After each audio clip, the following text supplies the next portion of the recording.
Hey guys, welcome back to my channel. Today I would like to talk to you about head movements, eye contact, and hand movements.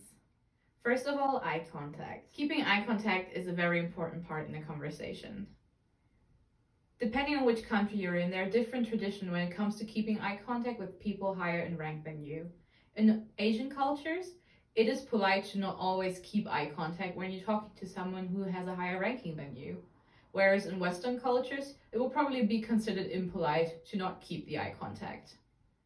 No matter which culture you're from though, people who have power and are high in ranking, they will always keep eye contact with you. The problem nowadays is that many people don't feel comfortable with eye contact anymore, even when they're talking to their friends or their peers or even their family, and they just feel awkward. The thing is, when we lower our gaze and don't keep eye contact with people, we automatically lose internal power and we become less confident looking. But in order to break the habit of lowering our eyes, we need to practice our power of 7 and we need to practice keeping eye contact. It's as simple as that. But what can we do to practice? Well, for one, try to keep your stance, your posture, and your eye contact with someone in a conversation for the first 5 minutes or the first 2 or 3 sentences. Also, just being aware that you have to keep eye contact with someone will help you practice. Next, let's talk about head movements. Nodding your head in a conversation can actually influence your thoughts. For example, if someone is nodding their head in agreement to you, that head movement will probably also influence their thoughts.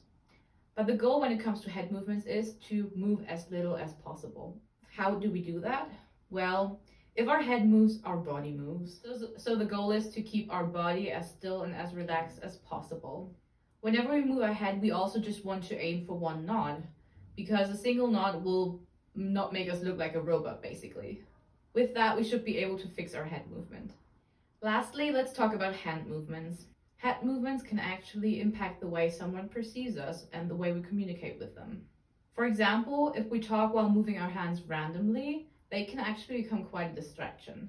Though just like it was with the head movements, if we don't move our hands at all, we kind of look like a robot again. The key here is again to move with as much control as possible. One important thing that we have to keep in mind when it comes to hand movements though is that they are there for emphasis. We actually need to figure out the right amount of hand movements so that we have the right emphasis but not too much. You should also not move your hands in a defensive way because they make our whole body move. It is also important to keep our fingers and hands relaxed because if they are not relaxed, our shoulders are not relaxed, and then our whole body doesn't relax anymore and our whole posture changes. That's all for this week. See you next week.